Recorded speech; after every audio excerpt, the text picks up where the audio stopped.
this on? Good. Yes, I'm Taylor Hackford. I'm on the board of the Franco-American Cultural Fund. And all I gotta say is one thing. I mean, you see the brilliance on the screen. The great thing about this is called cinema, and AI will never be able to do it. Ever. So it's my honor to introduce to you the people who made this film. And so I'm going to bring them out one by one and tell you what they did. Virginie, Montel, she's the costume designer and artistic director.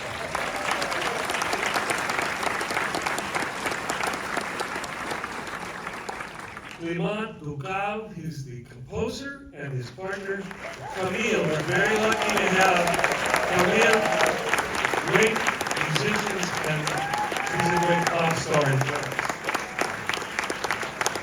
And this is someone from the United States, Selena Gomez.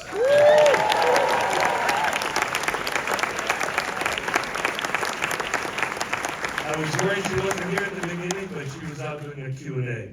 Now, Zoe Saldaña.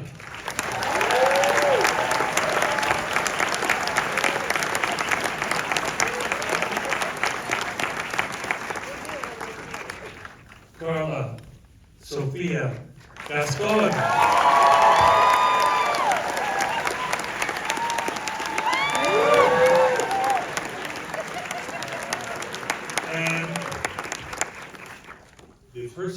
The director who put this all together, and let's give a huge hand for Jacques Audiard.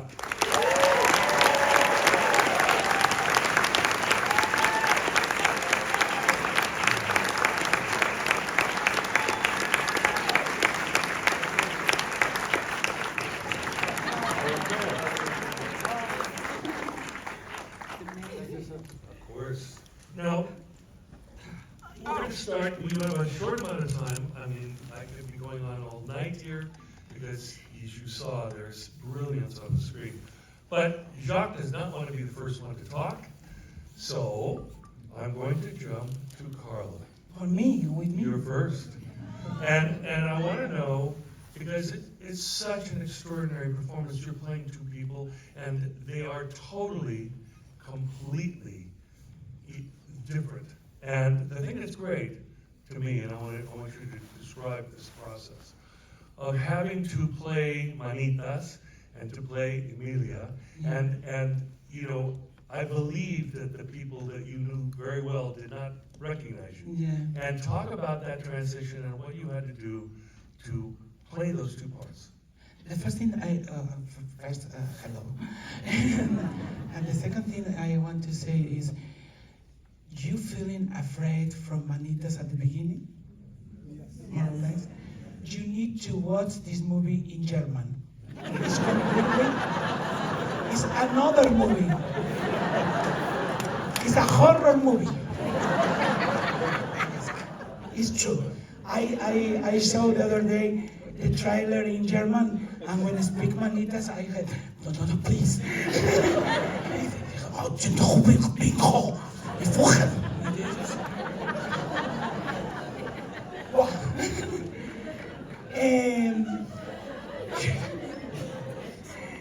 Para mí ha sido...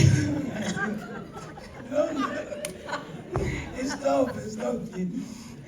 Para mí ha sido maravilloso, o sea, es un regalo de la vida el que me ha dado Jacques, pero realmente no es un trabajo solo mío, es un trabajo que es de muchas personas que trabajan en esta película, de mis compañeras, de Camille y Clément, de Virginie, que ha hecho un trabajo exquisito en lo que es la construcción también del personaje en cuanto a la forma física, y obviamente para mí pues ha sido un viaje increíble y maravilloso el poder interpretar este personaje en sus dos versiones, ¿no? Porque al principio este señor no quería que lo hiciera yo, no quería que hiciera yo los dos personajes.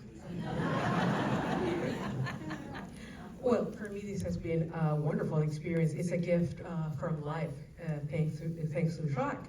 But this work is possible not just because of me, but also it's a whole team of people that work behind the scenes, and also my colleagues here, Camille, Clément, Virginie, who did an exquisite job with the physical construction of this character.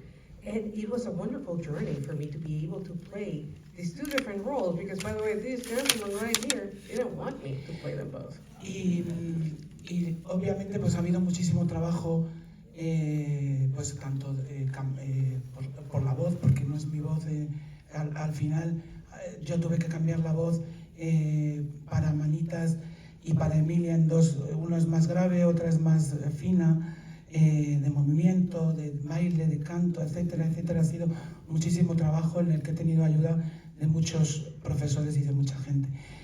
Pero, y además creo que es de verdad un personaje de esos que no se encuentra fácilmente en el cine ni en ningún sitio. Pero estaba reflexionando hoy sobre una cosa que llevo dándole vueltas toda esta semana, porque fui a México y alguien me dijo, deberían nominarte también en la categoría de mejor actor. Y le miré y le dije, ¿y si hago de vampira me nominan también en la categoría de monstruo? ¿O cómo? Digo, entonces, a ver si nos centramos un poco de qué va la historia. Well, obviously it is quite a bit of work, and doing a voice work, because I had to change my range, deeper for Manitas and high register for Emilia, but it was also work with movement, dance, singing, and it was also thanks to the collaboration with many teachers. And I feel like this is a character that is not easy to find in the movies or pretty much anywhere. But actually, I've been reflecting upon something that happened recently. I was just in Mexico, and I was told, like, hey, you should be nominated as Best Actor to Best Male Actor. And I said, so what, if I play a vampire, am I going to be nominated as Best Monster? And it's better than they speak other people. I want to move to Zoe. Zoe, your performance was so amazing, fierce from the very beginning.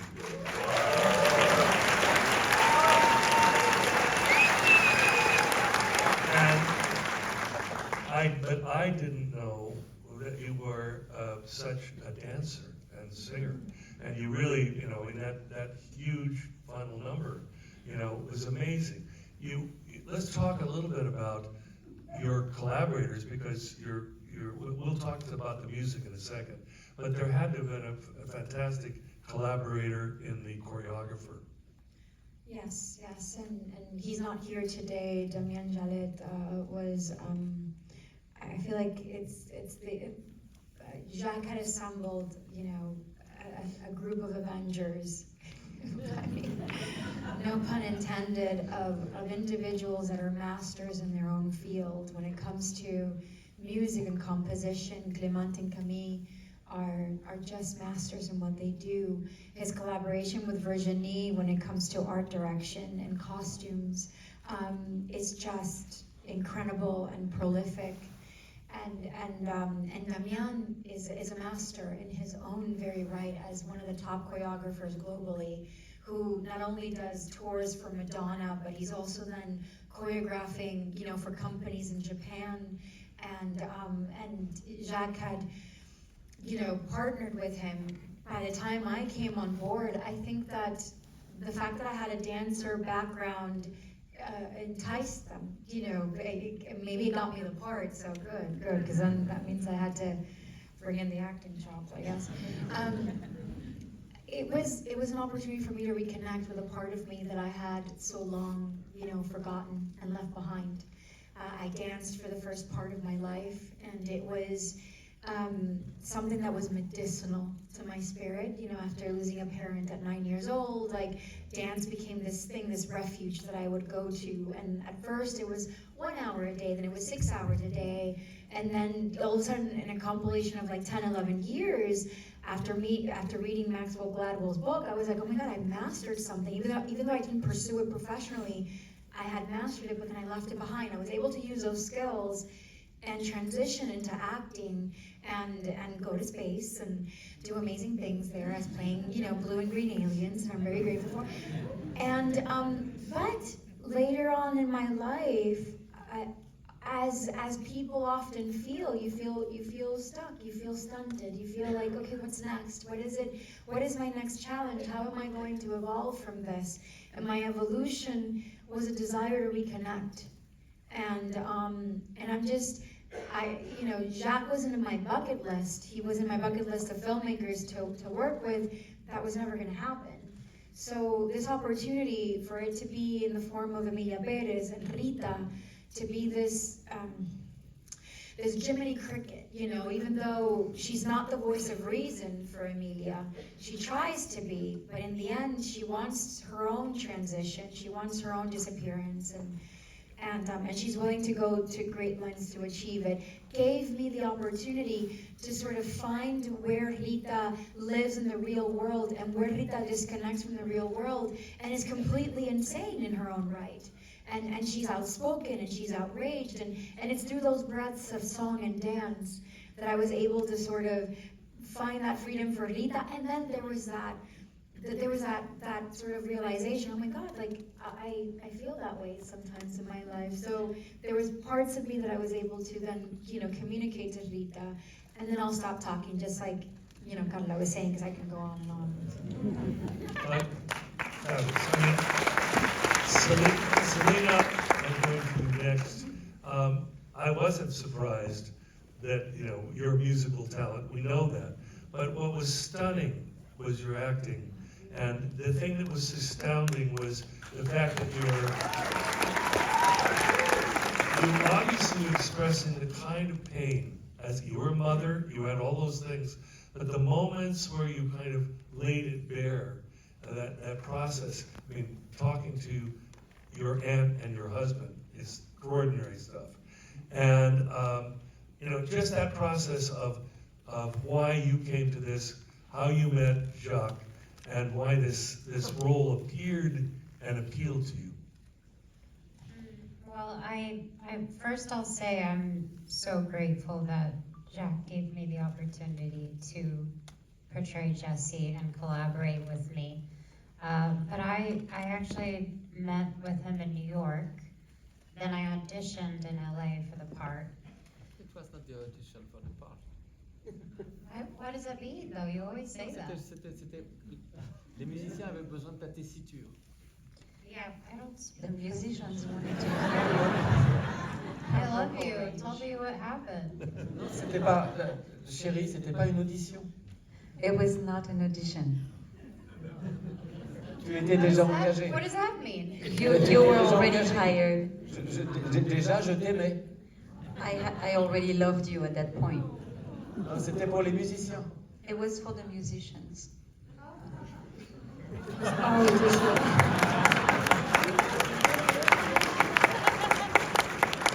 my God, thank you so much. That would have been nice to know, I guess. I'm sorry. Well, I was on what I thought was an audition. And I don't know, I'm grateful that he saw clearly, believed in me. So I'm honored that I got to play this character, and I was hungry for something like this. I definitely feel like it allowed me to do things and go places I had never been, and I couldn't have been more down to do it. And I just feel really honored to be a part of this beautiful cast and crew, and it's just, thank you for having me. Extraordinary. Jacques, I'm finally coming to the director. I want to talk about, you know, Jacques has made such extraordinary films. You know, when you look at The Prophet, you look at Rust and Bone, you look at Deep. I mean, they're amazing. But I see a thread that goes through. I mean, in each of these films, it's about transition. It's about people changing their lives and trying to survive. And sometimes you wonder if they're going to survive. And this, again, is that same thing. It's transition. Vous avez un pouvoir sur la sable d'éteindre un petit peu la lumière. Sinon, je garde mon chapeau. Je suis un petit peu gêné. if you're able to, do anything about the room, that would be great to have a little less light. Otherwise, I'm gonna have to keep Bring my those lights hats. down a little bit. Dans le noir, qu'on soit I tout would love to be in the I want the dark. dark. Is anybody on the light panel? Yeah, well, you're bringing the audience. Je garde mon chapeau et je m'en excuse. So I'm sorry if I keep my hat on. Donc, But the message in so many of your films about ah oui, le changement. changing. Oui, tout à fait, vous avez absolument raison. C'est le principe de la deuxième vie. On a une vie, c'est la première, on la vit, elle a un certain prix, on connaît le prix. Et si on veut changer de vie, quel sera le prix de la deuxième? Quelle sera-t-elle et quel sera le prix de la deuxième? Ça, c'est un sujet qui m'intéresse vraiment, parce que ça questionne juste le mouvement des gens, le mouvement de nos vies. Est-ce qu'on a plusieurs vies ou est-ce qu'on en a une seule? Bah, tu vois bien que ça te gêne aussi. No, no, It bothers her too. So you are right. This is really the principle of having a second life.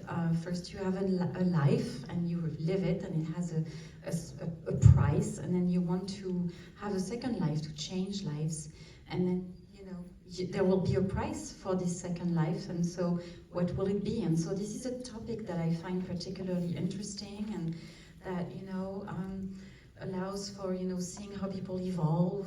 Will there be one life? Will there be two? So. Et dans ce film-là, dans Emilia Pérez, comment tous les personnages vivent une deuxième vie. Donc, ils pensent avoir accès à une deuxième vie. Et les coûts de cette deuxième vie vont être différents. And so in Emilia Pérez, all the characters live a second life. They think that they can access this second life at a price. And that's true for all characters. I think one of the things that I think is important to understand, this is such an extraordinary project, and the evolution, because it is a musical, but it's a very unique musical. And I think it says that you give credit to a novel, but I think it will be interesting for them to hear how you took that journey and finally came to the realization, because Mexico, for those of you who know Mexico, which is a fantastic country, they shot this on stage in France. But you feel Mexico. The sound of the street you constantly hear. The second time I saw it tonight, and I was struck by the sound.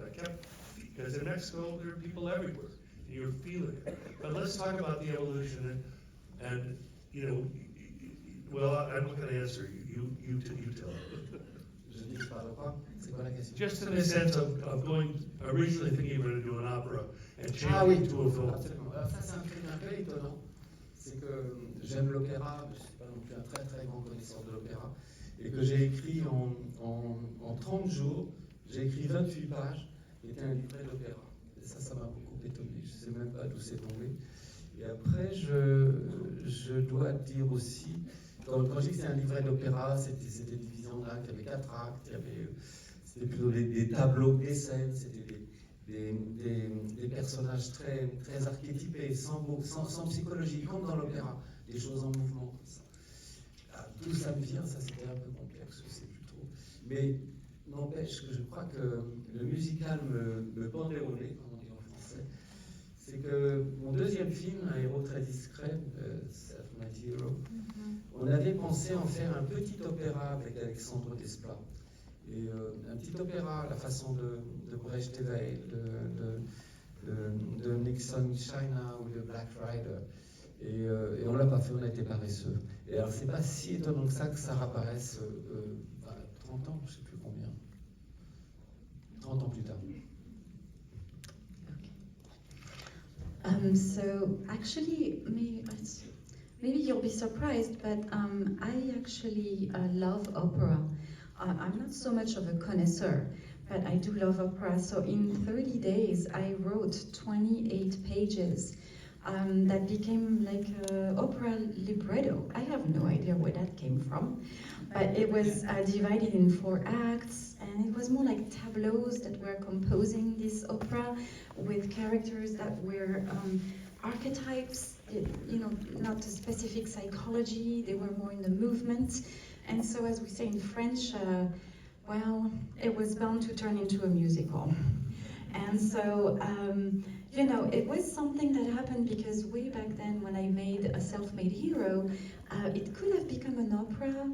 With Desplat, we thought maybe we could do an opera like Brecht or Black Rider, but it didn't get done because we were kind of lazy. And so 30 days later, there you go, we got one. Let me jump, because we were talking about music, to the composers, you know, Camille and Clément.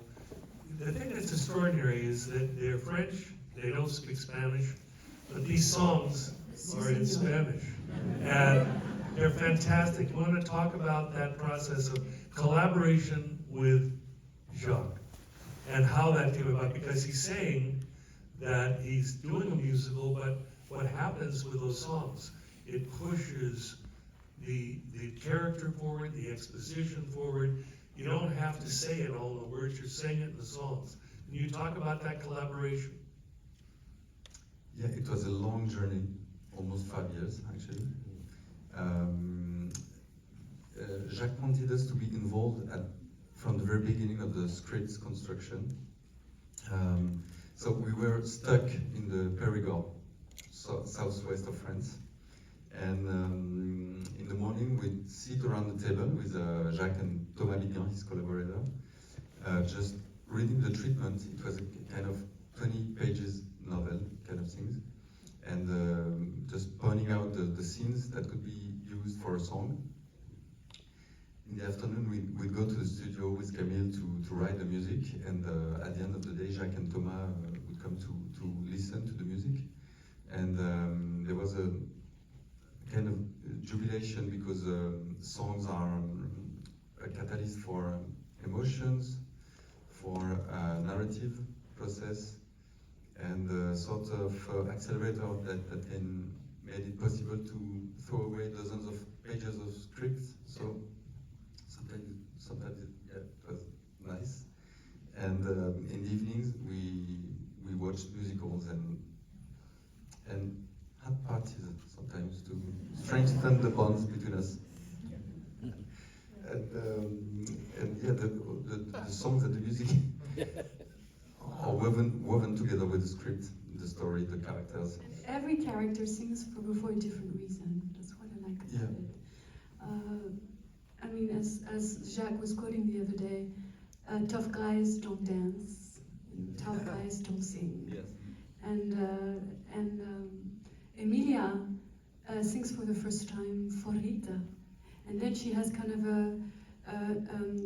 she changes voice in the other direction. She becomes a singer. Rita sings for another reason.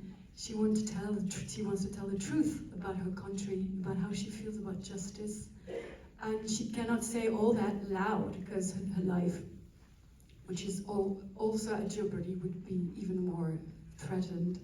And she has a very, we really wanted her singing to be very sharp and precise because her character is a perfectionist. Her character is very precise. She's a lawyer.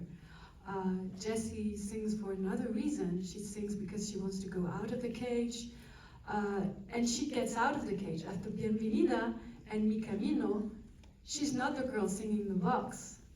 She's not the pop singer.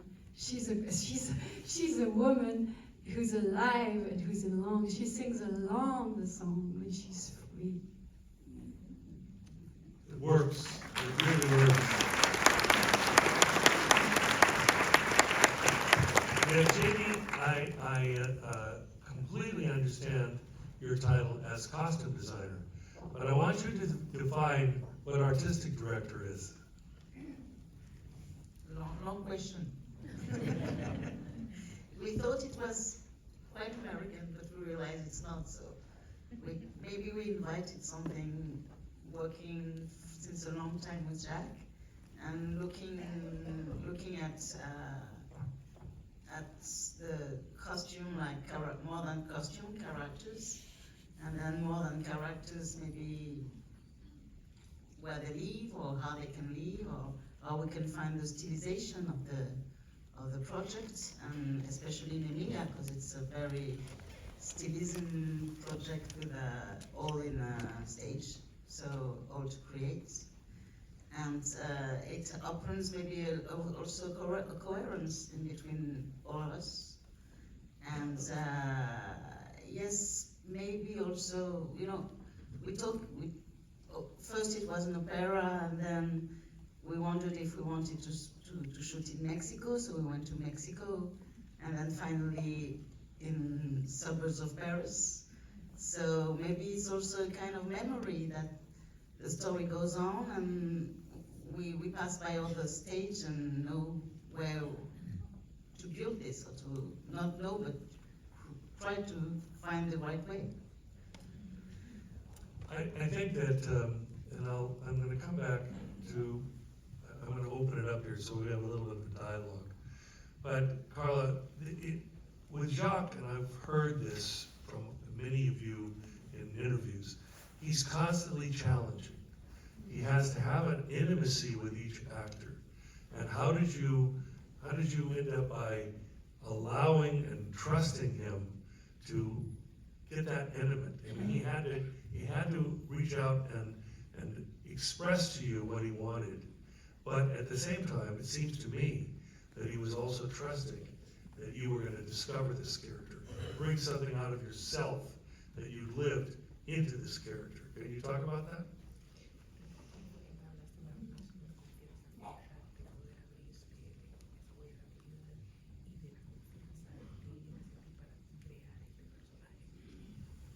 Bueno, ya que es el director más inteligente del mundo, entonces es muy fácil.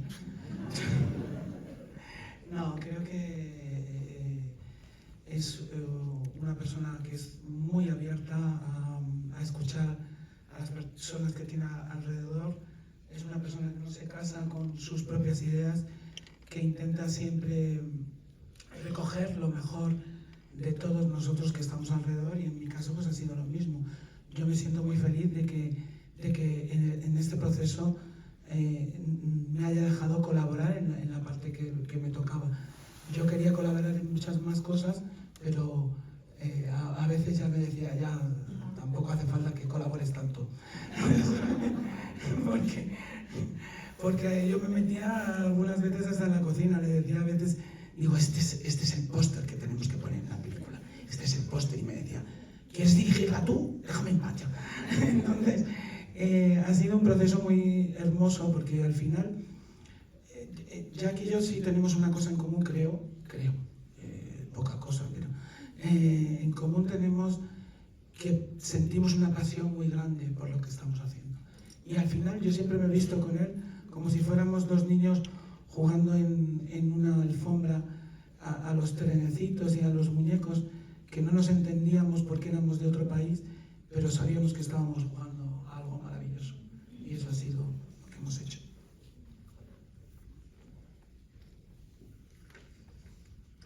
Well, Jacques is the most intelligent director in the world, so that was easy. He is very open, and he listens to those around him, and he doesn't get married to his own ideas.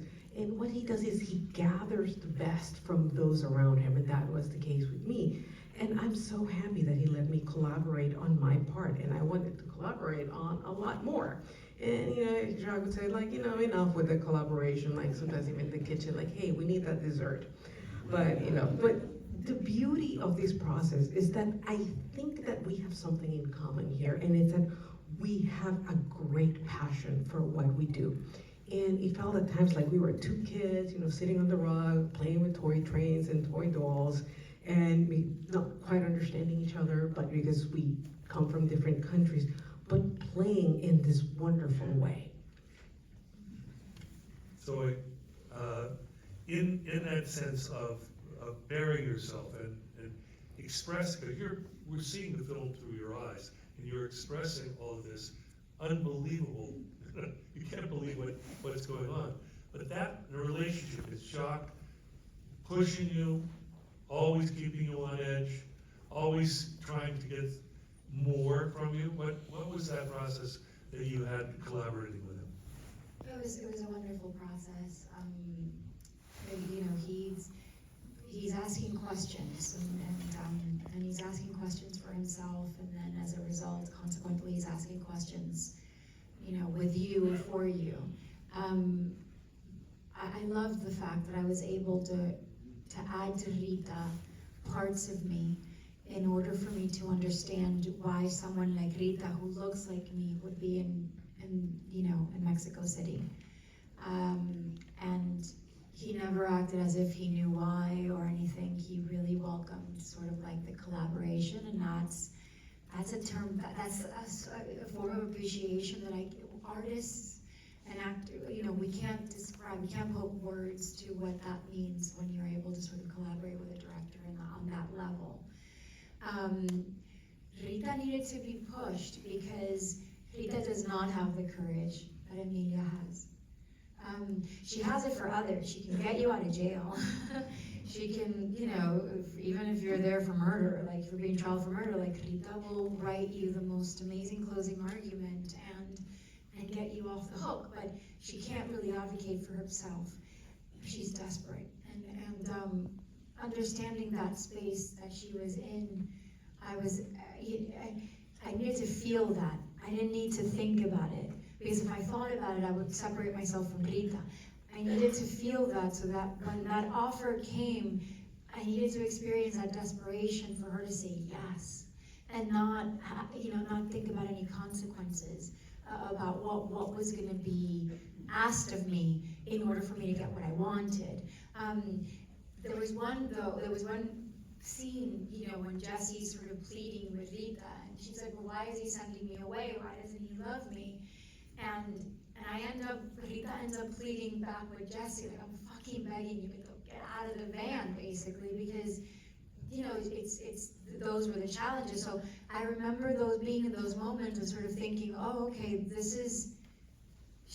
you know, I am a good person. It's not she's a good person. It's like, I'm a good person.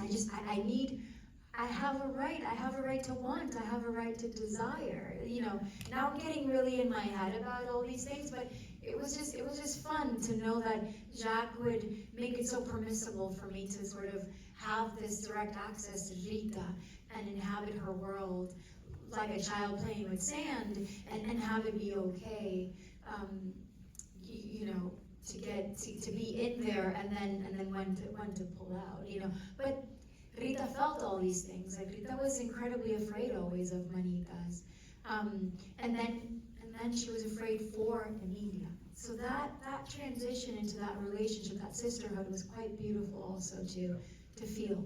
I think that Jacques is challenging from what I can see. So many people, both the actors, but also the crew. Everyone was on. You can just tell. Cinematography, all the movement of the camera, the color, everything that's going on there is constantly keeping it alive. And that must have been an incredibly exciting set to be on. Listen, folks, we've been given a limit here. So I want to have you give a huge hand again to the filmmakers who are magnificent.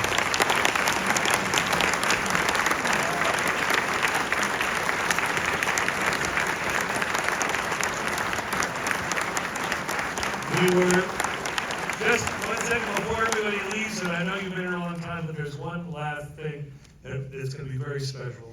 So hold on 1 second. Just got to say, we were really privileged to experience this film tonight. It'll stay with you, believe me. And anyway, it was phenomenal to be able to have it here at the festival. So thank you so much.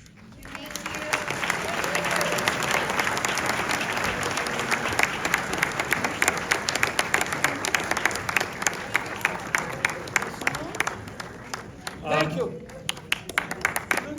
And the last thing we have is a really special surprise, and that is that our composers are going to play one song.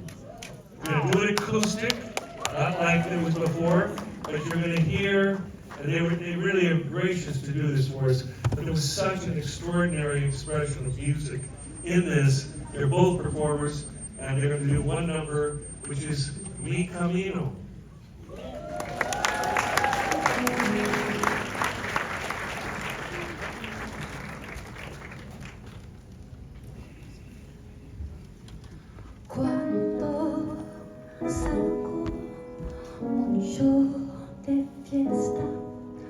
Cuando me porto como una perra, cuando soy la señora perfecta, cuando digo sí para decir no, quiero